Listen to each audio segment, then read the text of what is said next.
Welcome. Today we are learning how to calculate the sum of a geometric sequence.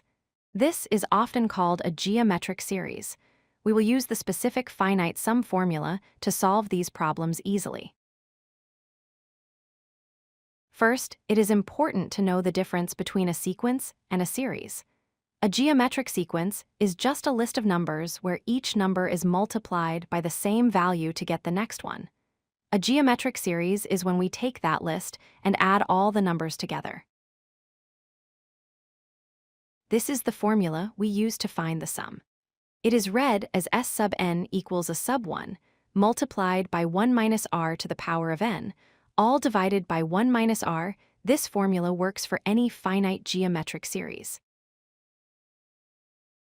Let's break down the variables. The symbol a sub 1 represents the first term. This is simply the number that starts your sequence. In our example here, the sequence starts with 3, so a sub 1 is 3. The variable r stands for the common ratio. This is the number we multiply by to get from one term to the next. You can find it by dividing the second term by the first term. 6 divided by 3 gives us 2. The variable n represents the number of terms we want to add up. If a problem asks for the sum of the first 8 terms, then n is equal to 8.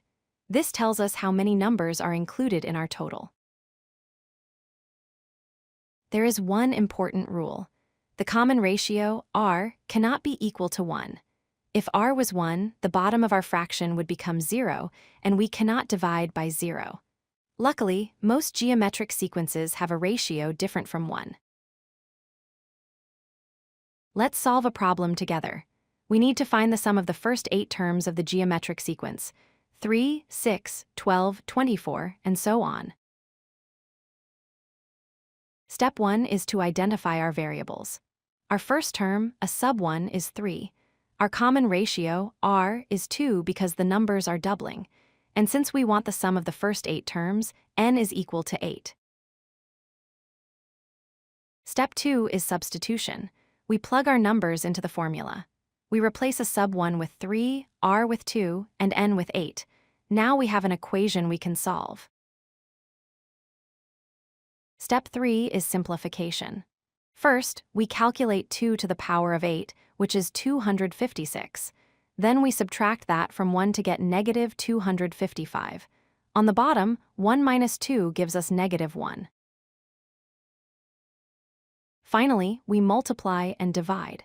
3 times negative 255 is negative 765. Divided by negative 1, our final answer is positive 765. That is the sum of the first 8 terms. If you like this video, hit that like button and don't forget to subscribe. Visit codelucky.com for more such useful content.